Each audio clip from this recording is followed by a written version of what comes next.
Bismillahirrahmanirrahim. Assalamualaikum warahmatullahi wabarakatuh. Halo semuanya. Kembali lagi bersama saya Nurul Hadi Pauji di channel Ngapakpedia.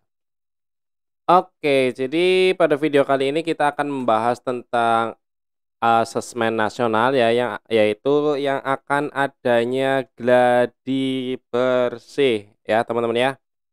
Nah, di sini saya akan menerangkan bagaimana sih kita bisa mengatur sesi. Nah, ini ya, untuk persiapan gladi bersih kita mengisi nama, mengisi rincian komputer, mengecek data peserta, ya data yang ditarik dari bio AN ke web ANWK adalah peserta yang sudah disampling dan generate nomor peserta ya.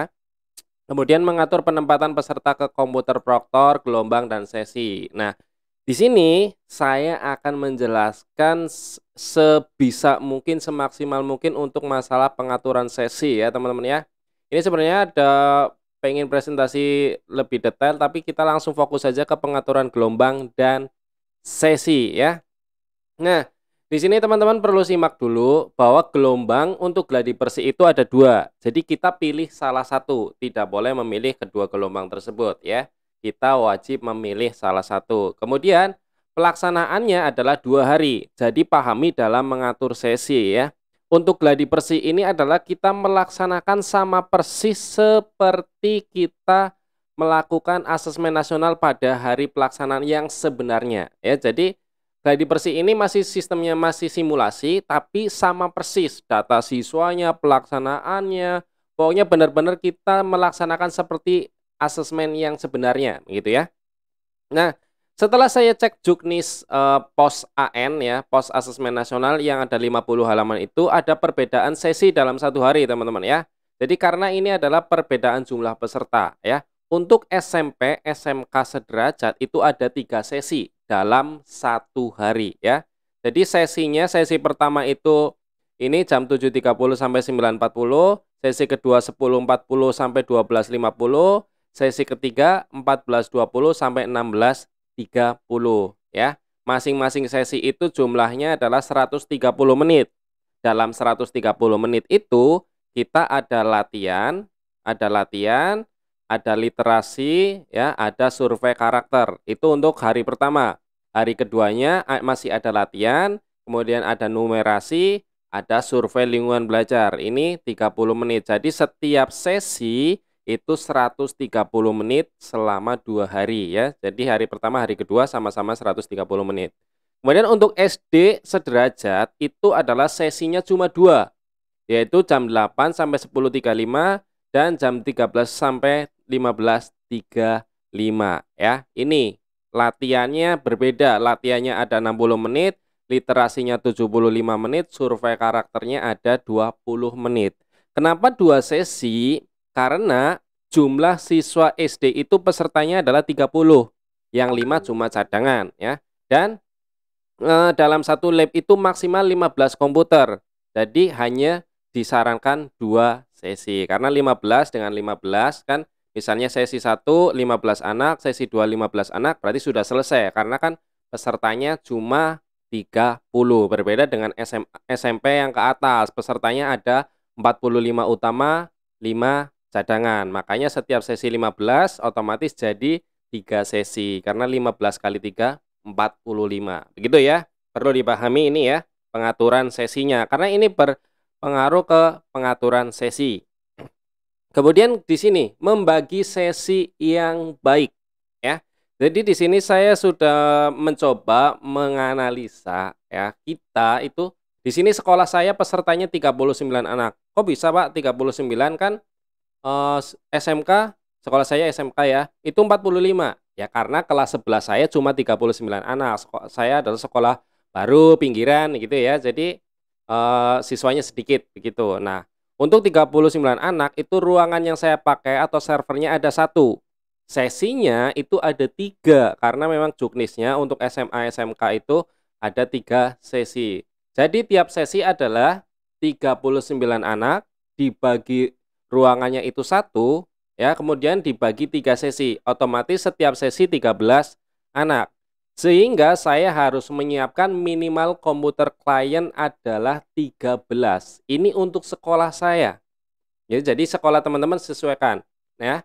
Kemudian di sini saya yang ditulis merah, intinya untuk mengatur jumlah komputer yang digunakan untuk siswa itu ditentukan dari jumlah anak, ini ada 39, dibagi ruang atau server yang ada, di sini ada satu, dan hasilnya dibagikan sesi yang ada. Karena saya SMK ada 3, kalau SD berarti tinggal dibagi 2, begitu ya. Nah, atau bisa juga dibalik teman-teman ya. Mengatur sesi bisa ditentukan berdasarkan jumlah siswa yang ada, ya misalnya siswanya 24, kemudian dibagi jumlah komputer yang ada, misalnya, komputernya ada 13 begitu, kemudian maksimal 15 ya, tapi hasilnya tidak boleh lebih dari sesi yang ditentukan. Jadi intinya adalah kita bisa misalnya sekolah saya ini ya SMK. SMK itu pesertanya kan 45, tapi karena sekolah baru peserta saya cuma ada 20, begitu ya. Ruangannya ada satu, berarti 20, kalau berdasarkan yang di bawah ini ya. Jadi jumlah siswanya ada 20, misal komputer yang ada saya punya 15 nih komputernya. Ya udah, kita kita bagi jumlah komputernya ya. Jadi 20 dibagi 15 itu kan 1, sekian. Tapi hasilnya tidak boleh dari sesi yang sudah ditentukan. Tidak boleh lebih dari 3. Jadi saya bisa menjadi 2 sesi saja, tidak harus 3 sesi, kalau jumlah siswanya memang tidak memungkinkan untuk sampai 3 sesi. Intinya teman-teman pahami yang merah ini, ya.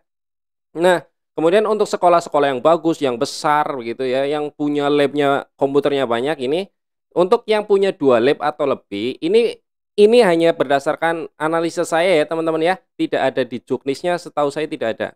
Misal siswanya 50, 45 utama, 5 cadangan. Bisa diatur dengan cara anggap satu lab ada 15 komputer karena memang maksimalnya tidak boleh lebih dari 15 komputer ya. Jadi kita atur satu lab itu harus 15. Ini sesuai prokes ya, sesuai di pos AN-nya.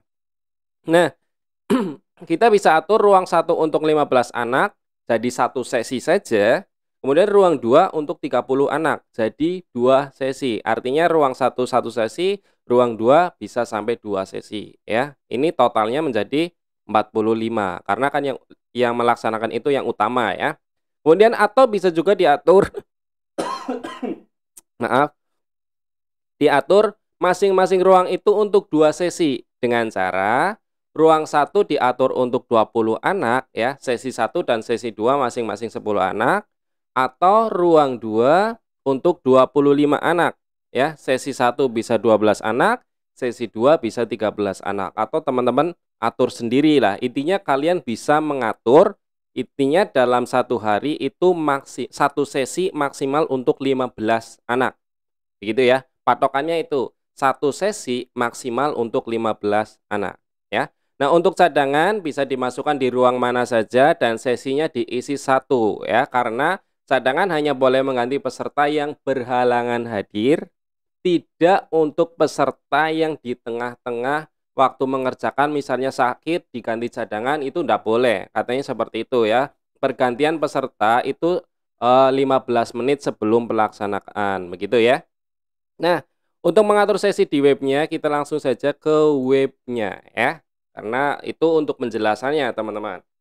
Jadi untuk gladi bersih kita masuk ke asesmen nasional ya. Yang pertama kita lakukan di sini sudah jelas mengisi nama proktor dan teknisi ada di biodata sekolah ya. Biodata sekolah, benar. Nah, ini di tim teknis, ini kalian isi ya. Ini boleh dari lingkungan sekolah, boleh dari luar, enggak masalah. Yang penting memang ditugaskan sebagai proktor dan teknisi, gitu ya. Kalau sudah, kita ke menu komputer proktor ya. Di sini sesuai yang saya terangkan tadi, sekolah saya cuma ada satu ruangan ya. Kemudian ini saya edit ya karena jumlah kliennya masih salah. Nah, jumlah kliennya itu kan maksimal 15 dan saya memang punya komputernya sebenarnya ada 20-an ya, tapi saya jumlah kliennya isi saja maksimal 15 begitu karena memang aturannya seperti itu. Kita isi 15 begitu ya. Berarti ini saya sudah mengisi data komputer proktor. Begitu ya, teman-teman. Next kita ke pengaturan sesinya. Kita ke pengaturan sesi. Nah, di sini kita tinggal double klik saja. Double klik gitu ya. Nanti ID proktor dan ruangan akan muncul otomatis. Kalau cuma punya satu ya kita klik satu saja. Kemudian gelombangnya. Kan tadi sudah saya terangkan bahwa kita gladi bersih ada 2 gelombang ya. Jadi kita pilih kalau saya mau ikut gelombang satu biar cepat saja begitu ya. Nah, sesinya kita double klik juga. Kita isi saja. Misalnya tadi di sini saya sudah menjelaskan ya. Sekolah saya itu untuk setiap sesi 13 ya. Nah, di sini ya. Saya setiap sesinya 13 anak ya. Jadi saya mengisi di sini 1 sampai 13 untuk isinya kita isi satu semua. Double klik saja ya. Ini sesi 1 saya 13 anak. Sampai nomor 13 ya ini ya. Berarti saya isi dari yang 13 dulu. Gitu ya. Kemudian pada hari kedua juga sama. Jadi sebelah sini harus sama ya, daripada pusing ya, mending samakan saja ya. Seperti ini. Oke, kita isi sama ya. Oke, sudah. Kemudian kita gelombangnya kita pilih. Kalau gelombang itu semua siswa sama ya. Kalau pilihnya gelombang satu ya berarti diisi gelombang satu semua gitu ya. Oke, gelombang satu semua. Oke. Nah, ini juga sama semua nih. Ya, kita tinggal klik-klik saja seperti ini, dia akan otomatis. Karena saya kebetulan cuma punya satu ruangan ya. Setelah 13 kita boleh simpan dulu nggak apa-apa, kita simpan dulu. Nah, data berhasil disimpan ya. Maka di sini cek kelengkapan data akan hijau. Nah, seperti ini. Dia akan hijau. Kita tinggal mengisi yang lainnya yang belum diisi ya. Kita kembali ke pengaturan sesi ya. Ini kan sesi 1 nih ya. Kita isi yang sesi 2. Berarti kalau 13 anak lagi berarti dari 13 kita ke sampai 26 ya. Kita pilih tampilkan di sini jumlah perhalamannya kita tampilkan semua saja. Nah, berarti kita isi mulai dari 26 ke atas. Nah, di sini ya. Ini nomor 26 karena satu sesinya ada ini berarti diisi 2 ya. Jangan sampai salah. Ini sesi 2. Gitu teman-teman. Kita atur ini 2 semuanya. Ini hari pertama, hari kedua berarti sama, biar tidak pusing anaknya berangkatnya jam berapa, ya sama seperti hari kemarin begitu ya. Oke. Nah, kita pilih lagi gelombangnya sama ya, semua anak itu gelombangnya sama. Oke, kita isi dulu.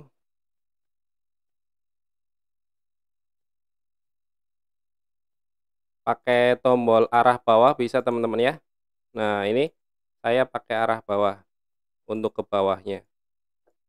Hati-hati ya teman-teman ya, yang teliti ya. Ini pastikan terpilihnya gelombangnya sesuai, jangan sampai ada yang ikut gelombang kedua tahu-tahu gitu atau gelombangnya berbeda.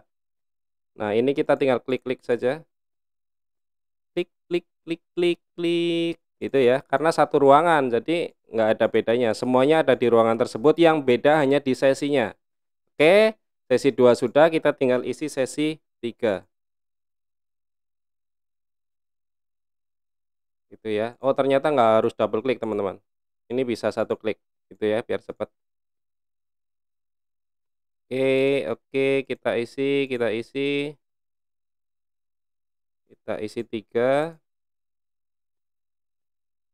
Oke, kita isi 3. Ini gelombangnya juga kita pilih sama, gelombangnya itu sama ya.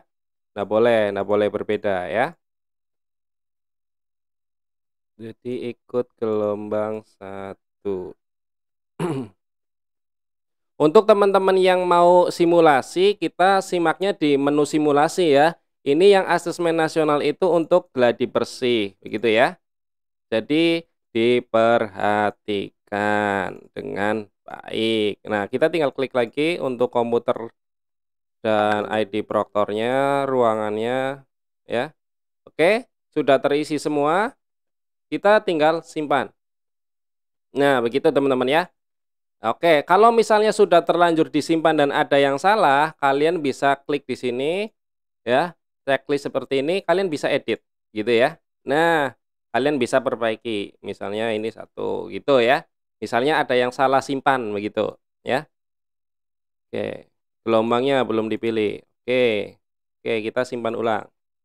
Nah, maka kita akan cek kelengkapan data di sini. Oke, ya sudah hijau semua, begitu ya.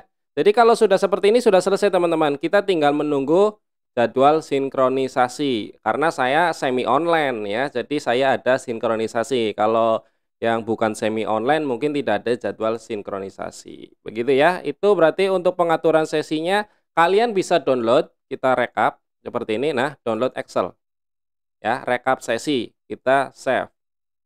Nah, kita bisa buka. Nah, seperti ini, kita close dulu, kita enable editing. Nah, kita bisa mengeceknya secara online nanti di rumah atau bisa dibagikan ke anak-anaknya. Dek, kamu sesi 1 ya, nanti berangkat jam sekian begitu ya. Jangan sampai telat, 15 menit sebelum pelaksanaan harus sudah hadir, begitu ya teman-teman ya. Jadi ini 1 sampai 13 itu saya sesi 1 ya. Ini sesi 1, sesi 2 dan seperti itu teman-teman ya. Cukup jelas ya, cukup jelas atau enggaknya ya, intinya saya sudah maksimal ya teman-teman ya, menjelaskan masalah sesi dan menjelaskan masalah, ketersediaan sarpras kalian ya. Sebagai tambahan karena ini sudah saya terlanjur buat, jadi kita dari sini saya sampaikan pemahamannya ya, bahwa gladi bersih adalah persiapan terakhir sebelum pelaksanaan. Kegiatan sebenarnya prosesnya nyaris 99% sama dengan pelaksanaan sebenarnya. Kemudian masih banyak yang berpikir bahwa ANBK itu untuk menentukan kelulusan. Jadi saya tegaskan, ANBK bukanlah penilaian untuk menentukan kelulusan siswa. Masih banyak yang berpikir seperti itu ya, karena kok siswa saya enggak ikut semua, kok yang ikut kelas 5, kok bukan kelas akhir gitu ya. Ini perlu diperhatikan. Kemudian persiapannya ya tentunya cek login bio UN ya. Kemudian pastikan nomor peserta sudah muncul, sementara ini ya perbaikan data sudah tidak bisa lagi teman-teman ya. Jadi seadanya saja itu ya.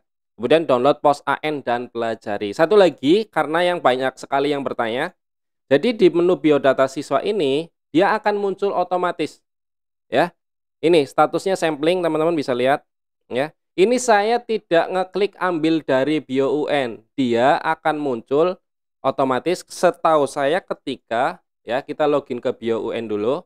Ini loginnya berbeda dengan web ANBK ya teman-teman ya. Kalau web ANBK kan K03. Nah, kalau bio UN itu ada provinsinya, singkatan provinsinya. Jadi diingat-ingat ya. Nah, data di sini di biodata siswa ini setahu saya untuk yang pelaksanaan yang sebenarnya nanti itu berdasarkan data di sini. Kalau sudah ada nomor pesertanya di biodata siswa, bentar ya. Biodata kalau di sini sudah muncul ya, ada nomor pesertanya, kemungkinan akan otomatis muncul ke sini ya, ke biodata siswa ya. Jadi untuk teman-teman yang belum muncul ya sudah tunggu saja karena kan untuk tingkat SMK didahulukan ya. Jadi saya sudah muncul, untuk SMP mungkin ada yang sudah muncul atau ada yang belum ya, intinya tunggu saja teman-teman sampai nomor peserta ini tergenerate sendiri. Ya kita tidak input, ini diberikan ya otomatis ya. Seperti itu ya. Untuk peserta sampling ya sama saja, begitu. Ya teman-teman, kita kembali ke dashboard dulu.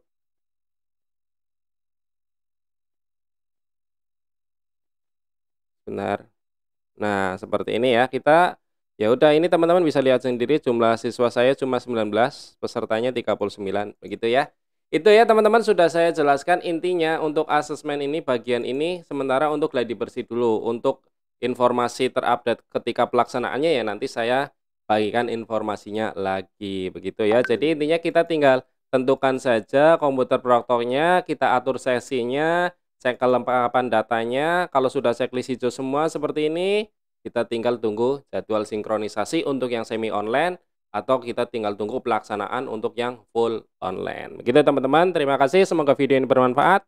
Jangan lupa di like, share, and subscribe channel Ngapakpedia. Saya akhiri, salam satu nusa, salam satu bangsa, salam satu bahasa. Salam satu data, salam terakhir, salam Ngapakpedia. Wassalamualaikum warahmatullahi wabarakatuh. Terima kasih.